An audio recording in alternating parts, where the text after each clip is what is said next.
So I'm actually a sculptor based at Project Workshops in Crawley, which is very near Andover. Now, I don't just work in clay for bronze and bronze resin. I also do a lot of welded steel sculptures. So I just want to show you just a couple of examples of my other work I've made. These were 3 Pegasus sculptures I made at the end of 2012, and they now leap out to the streets of Nottingham, very appropriately a place called Flying Horse Walk. So I wanted to get a photo of them all together before I installed them. So we got some nice shots, and now they're all 2 opposite one entrance and 1 the other side, jumping out onto the opposite street. So that was a lovely commission to have, and being mythical horses, I thought the quality of having translucent and reflective stainless steel mesh kind of gives them a magical quality. So they're translucent in the day, and they really leap out at night when they're lit up by the sun or lights. They're quite interesting. Here is one of my bronze Labrador portraits. This is it polished up in bronze, ready for the patination stage. This was a lovely dog called Echo. I completed her for a client a couple of months ago, and this is her being coloured with a heated torch. The patina, the particular metal oxide, is burned into the bronze before it's fixed with wax. And here is me welding a leopard.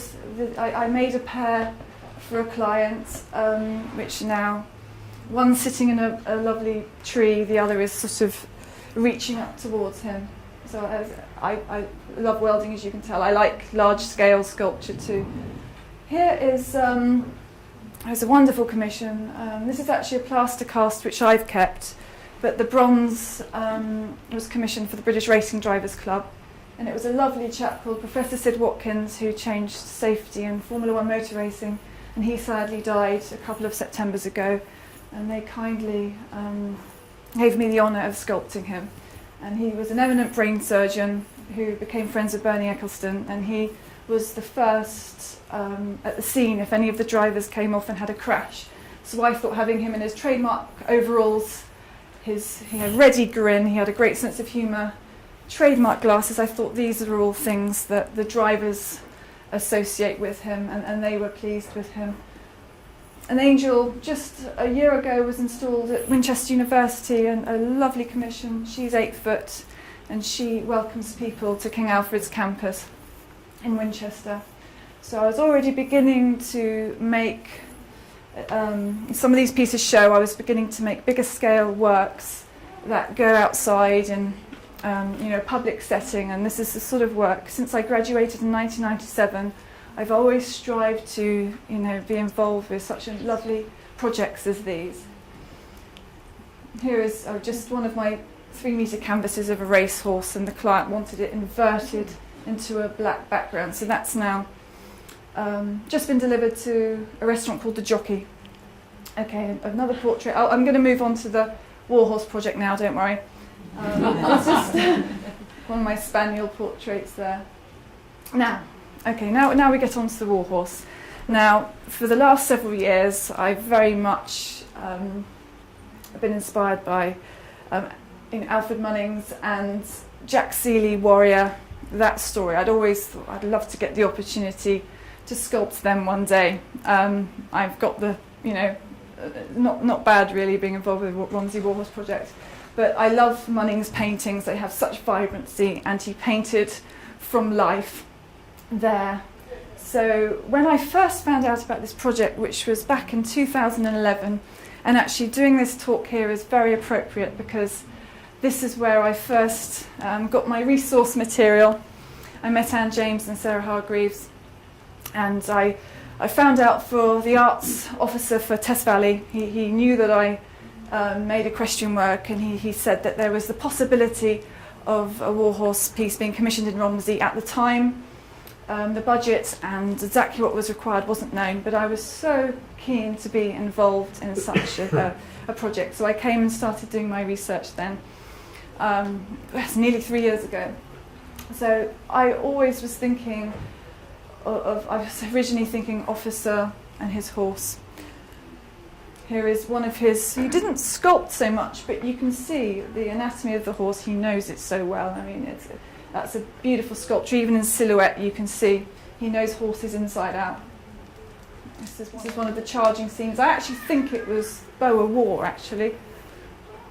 Here are some images, horses being, I think, coming off the trains before being walked to Romsey. And I believe every day they used to be walked through the streets, Romsey High Street. So I remember one of the fundraisers I've been to, one lady was telling me that her grandmother used to sit on the cliff tops at Swathing and see the horses get loaded up onto the boats every day. And Phoebe Merrick, who's a local historian, was telling me that in the first 12 days after Britain became involved in the Great War, 140,000 horses were apparently rounded up in those 12 days. Incredible. And as probably a lot of you know, 120,000 horses actually went through and were trained and went to France from the Romsey remount depot. This was one of my early sketches.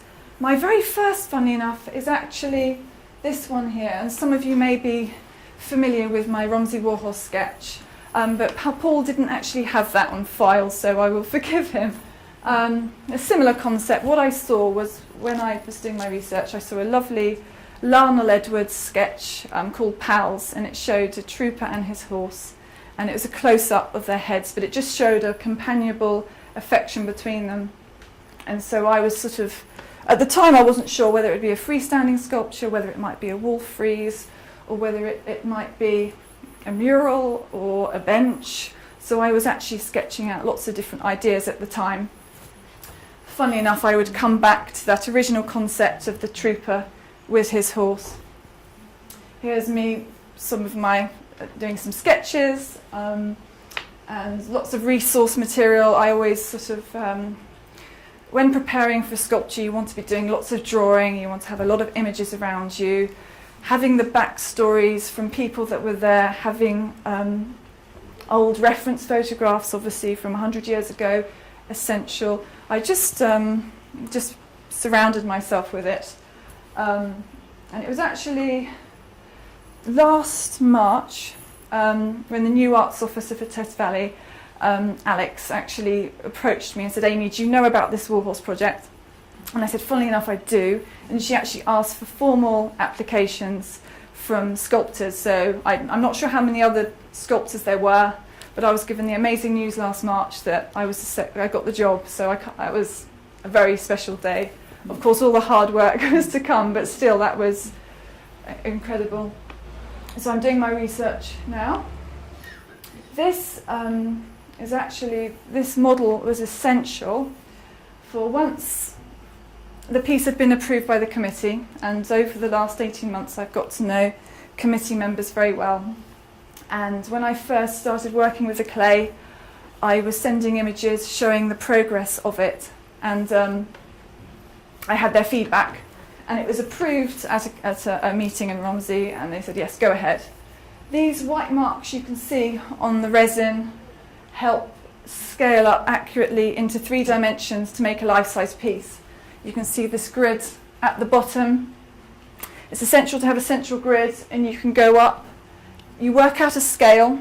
So I divided, I worked out, so it's a 16:1 horse. I can't remember how many centimetres that is, but I worked out the height of the horse and divided it by the height of my maquette. And then I had my ratio so that I could accurately work out, make sure every dimension was accurate to make it in 3D.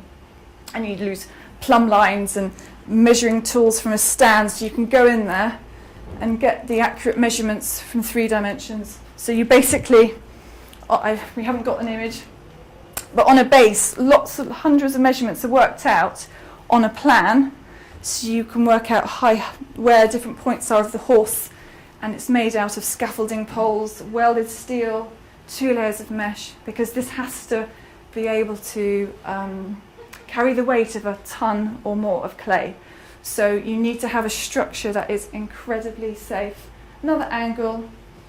These spots show the lines actually of the scaffolding poles going through the centre of the life-size clay horse, and vertical ones, there are two there.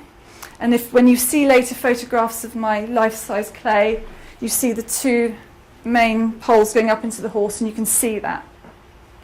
So we were able to accurately get the measurements for the big piece. Here is one of my limited edition bronzes. I've got one here, being patinated. It's having ferric, a type of metal oxide, burned into it. So over a couple of hours, you can actually put the patina or the colour onto a bronze before the colour is fixed with a wax. And depending on the shade you want, you either apply the wax hot or cold onto a hot sculpture, or when it's cooled down. Okay, we're jumping a little bit. Part of the fundraising, or just actually through being involved with this project, it was lovely to be invited to have my work at a really wonderful warhorse exhibition in Lymington, which is actually, funnily enough, where I met Paul, and he said, he'd like to be involved in recording the project.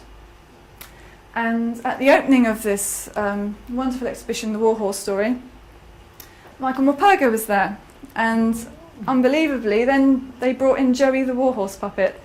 So that was a very special day, and he came and saw my sculpture and became aware of the project. And there are just some stunning paintings there. Lucy Kemp Welsh, and I didn't realise how huge her original paintings are. I've got one of her books here, but incredible war artist, and she actually focused on sort of the heavier horses and perhaps the subject matter that you wouldn't normally gravitate to. Also, she showed the women who were training the horses at the remount depots, and women riding astride, and that was all quite new too. And you can see one of her paintings behind. But Michael was talking to the pupils, the school children who'd been involved in projects related to the Warhorse Story, and he was very entertaining and a very nice man. Here we are, just a little close up. Joey came and saw my bronze and gave it a sniff, and I said hello. And that was a very special day. And Sarah came and joined me then. And there we are, another one. Slightly flushed, as I probably am today. Okay, here is the armature, and you can see it's pretty strong. And you've got the steel through here. You've got the keys on the hand of the trooper. If it was just a straight piece of steel on its own, then clay could easily fall off it. Whereas if you sort of go round with armature wire on the legs of the horse, we actually welded screws down the legs, staggered, so the clay can key to the structure as you're applying it. If it was just literally straight steel, it can just slip off. And we sort of measured it so that there would be roughly 2 inches of clay that could go all over the piece.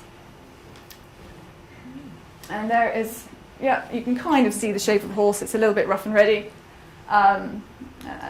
So here I am. This was probably the end of March, and I'm ready to get on with the clay work, which is obviously the opportunity to make a life-size horse in clay. Wow, it's brilliant.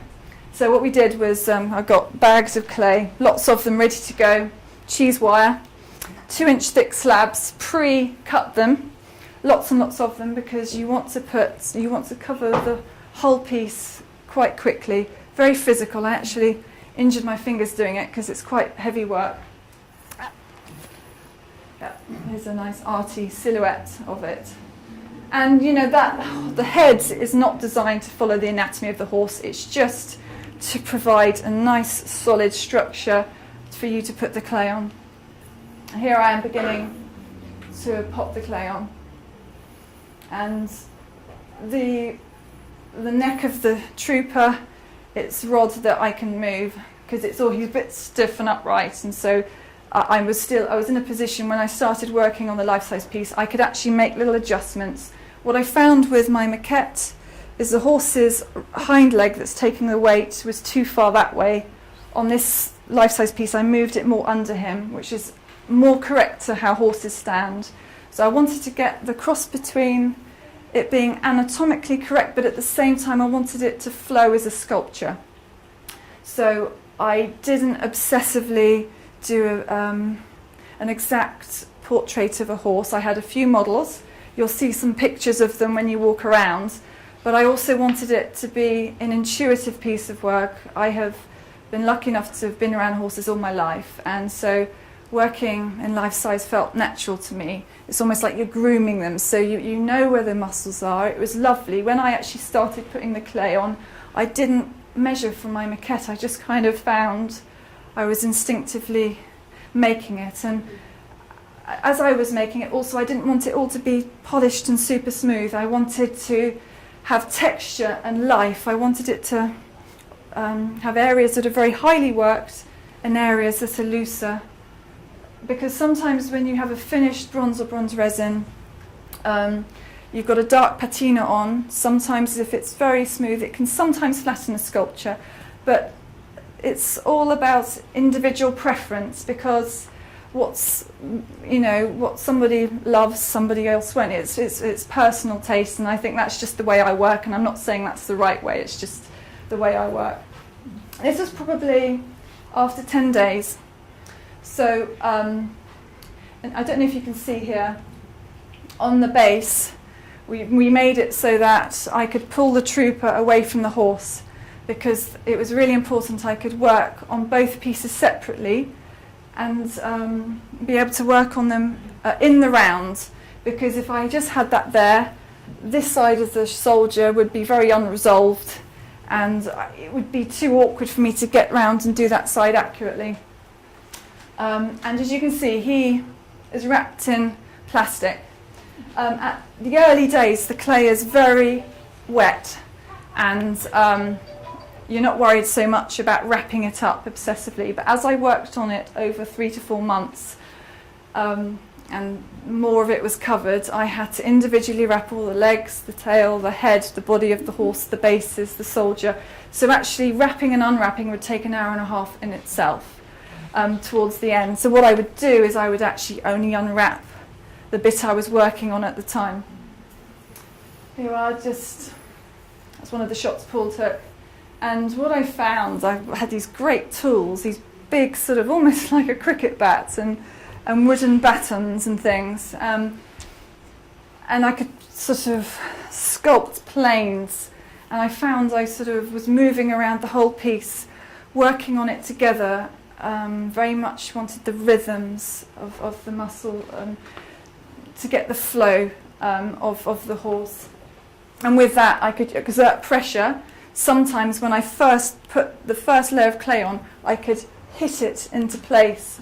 And sometimes those marks followed the musculature on the horse too.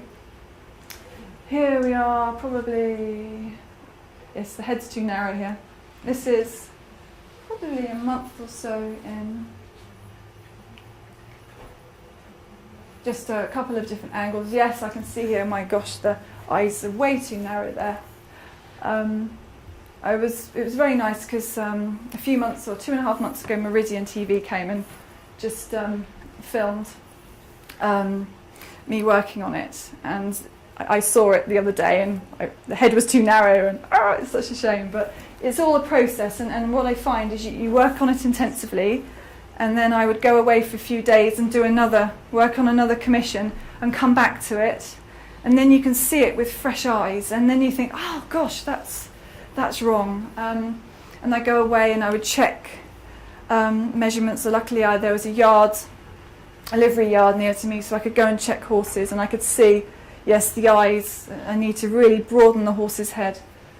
Yes, this was just a shot from above, and I could kind of I wanted the horse to sort of just be, they sort of reflect, they're both resting their legs, the horse is just curving towards the soldier quite naturally. My initial sketch showed, similarly to the Lionel Edwards drawing, showed the trooper with his hands on the horse's nose, or head. And when I was sort of made this, I actually thought it was nice, circular composition here, nice for you to see the elegant silhouette of the horse's head on its own. And I also decided there are lots of ovals and circles, so therefore I thought an oval base would be more in keeping as well. And just being able to see a sculpture from lots of different angles can also help inform you of what needs to be changed or moved. Yeah, the trooper is much more resolved here. Horse's head way too narrow. But what I found with my scale model, the trooper's quite smiley. He's obviously very affectionate towards his horse.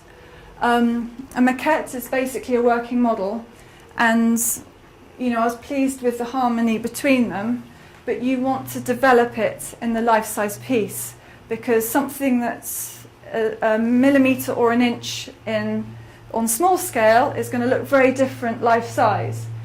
And as I was making it, I thought it would be more poignant if the trooper was younger, so I found a fantastic 17-year-old model who works for an organisation called the Khaki Chums, and they actually are historians that live as soldiers.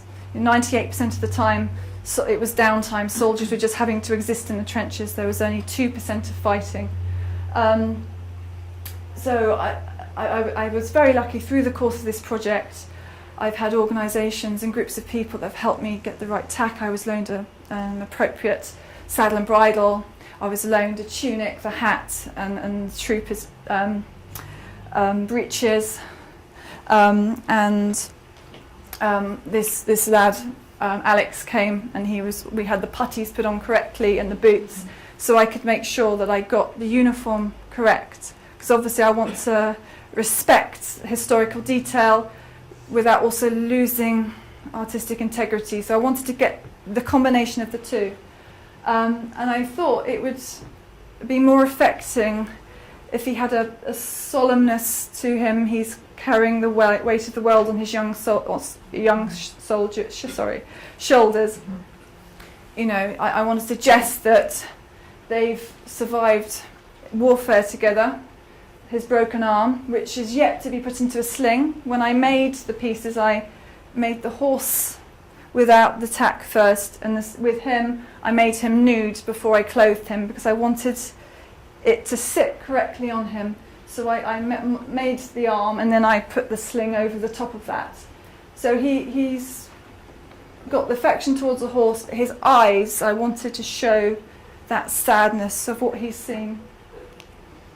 This was one of the first images I took of Alex, but at the time they only had infantry trousers. So these are not the breeches of the time. So I got them, and the hat was not quite, it was I think 20 years later or something. So he came back again to my studio, and we got it absolutely spot on. And we had the bandolier around him, but obviously with a broken arm that would have been taken off to put the field sling on. That's just a close-up of his head there. I always think with sculpture it's even better when you hopefully when you see it in life, because sometimes cameras change things, but that's quite nice. It just shows hopefully some of the texture there, areas that are highly modelled, and some also you can see some of my mark making.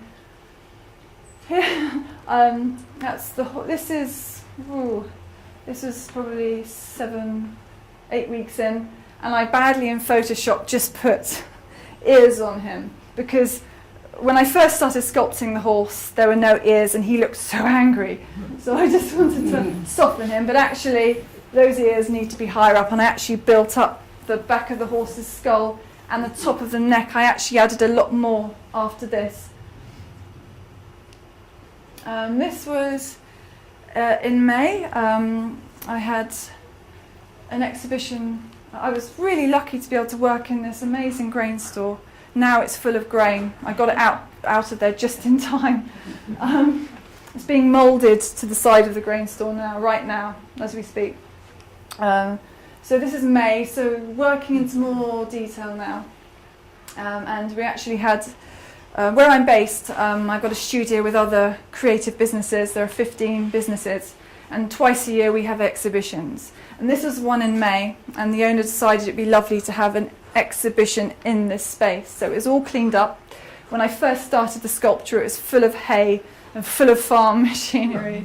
and we cleared it out, and it made a lovely exhibition space. So people came to come and see me work on that. Here it is.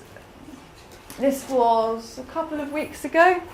Literally the day straight after this was taken, I had to get it out of the grain store because literally a tractor was coming with a lorry load of hay. So I was racing against the clock just to get some more photos. And you can see here are the main scaffolding poles going up the horse. There were 2 along here. And it really is belts and braces, good strong internal structure. That piece is coming up to support the trooper. That can come away for me to work on them separately.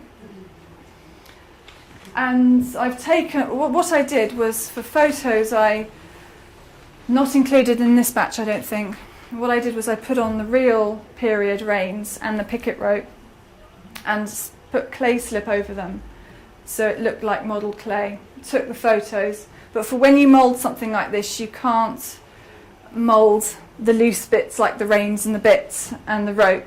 That I will with the casting studio, we will hand make the reins and the bits and the loose bit of picket rope afterwards with reinforced steel and the final material.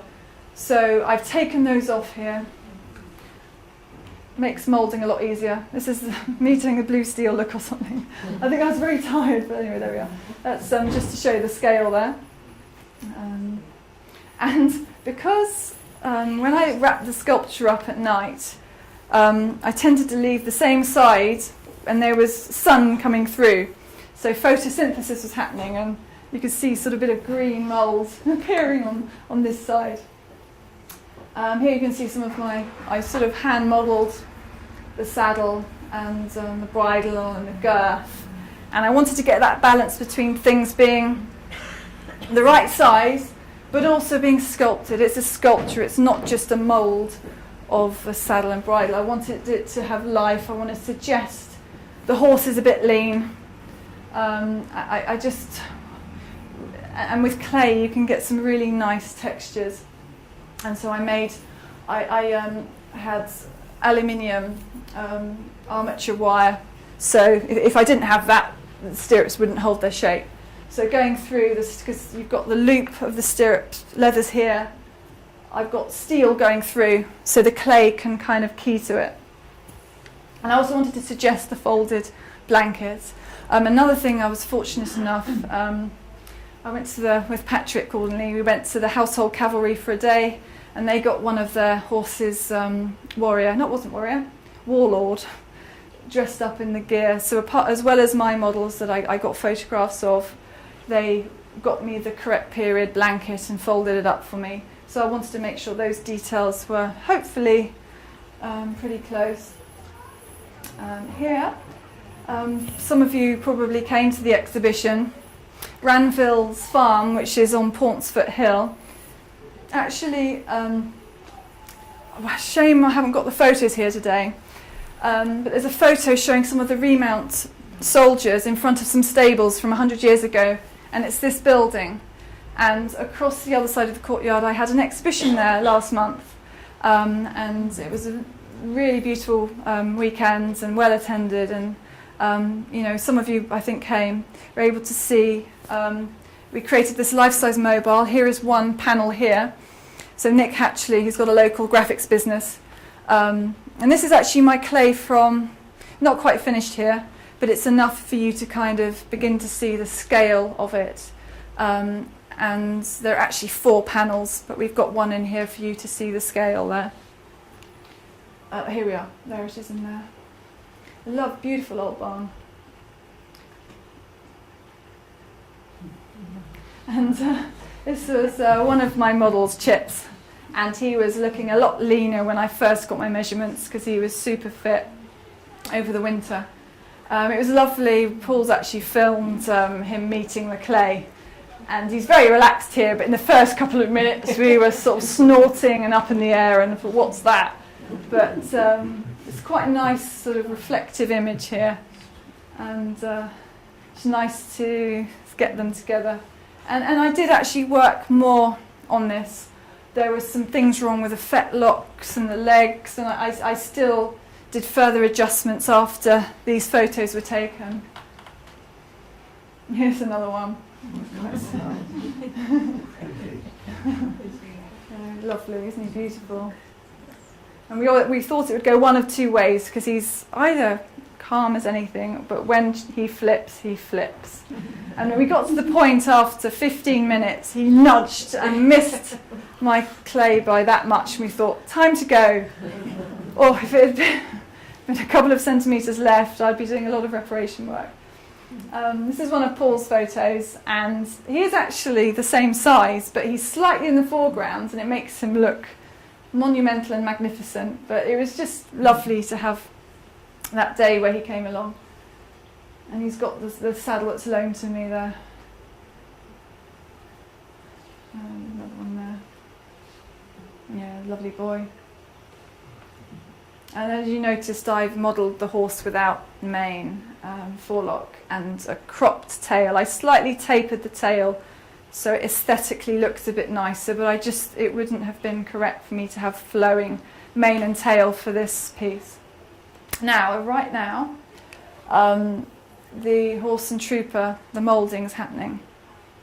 And here, the other side was moulded on Monday. The first layer is polyurethane rubber, which is accurately will get the detail from my clay, so there'll be a negative impression of my horse and soldier. And around the edge, you've got these keys, which sort of male and female, so two halves can key in together. You get no warpage in the mould, so you're going to get a really accurate impression of my clay. So you can see where this is actually the polyurethane rubber there, where the clay wall has been taken away, because what you have to do, and I'll show you a photo in a minute, I think, which has got my trooper with the clay wall around it. So this is basically moulded in two main sections. The horse and the soldier is being moulded, the two main halves, and you get the individual undercuts too, those awkward places between the legs and the hind legs. You have to have two more moulds there too. But here you can actually see some of the textures as well, and we had to remove the bit there. And this is another one showing Andrew putting in the key points, and there are so many just to make sure it's a really good join. Also along these walls on the edge, extra thick polyurethane rubber is put on to give it more strength around the outside. And as you can see, what I did was I just made the reins and the picket rope up to the point where they came loose from the horse. And this was yesterday.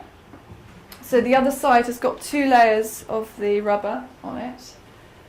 This side was left with the plastic wrapped until they were ready to make the mould on this side, pour the rubber on this side. And just before they apply this not pretty looking stuff, they spray with this special wax, which actually means it will come away successfully from the clay. And by the end of this week, both the soldier and the horse will be completely covered in these rubber jackets, reinforced with a resin jacket which is solid around the outside, and they're just left for a week. And because it's a vacuum, the clay is not going to dry anymore, and the polyurethane can go off properly and be really strong. They don't want to rush taking it off if it hasn't quite set. And this is one of Paul's images. You can just see all the seam work here. And the other leg is still wrapped up in. They've literally just sprayed, you can't really see, they've just sprayed the wax on, ready to put the first layer of liquid rubber on. And the other side of the horse is all wrapped up in plastic, ready for the following day. And what they did was they've also moulded this side of the base all in one go too. And here is the head, and it's got the first layer of this. Polyurethane is a clear rubber, and so they can actually see, make sure that every nook and cranny has got, has been covered. And what they do in the first layer, if there are any bits that are missed, they don't push it in because you can actually damage the surface of the clay.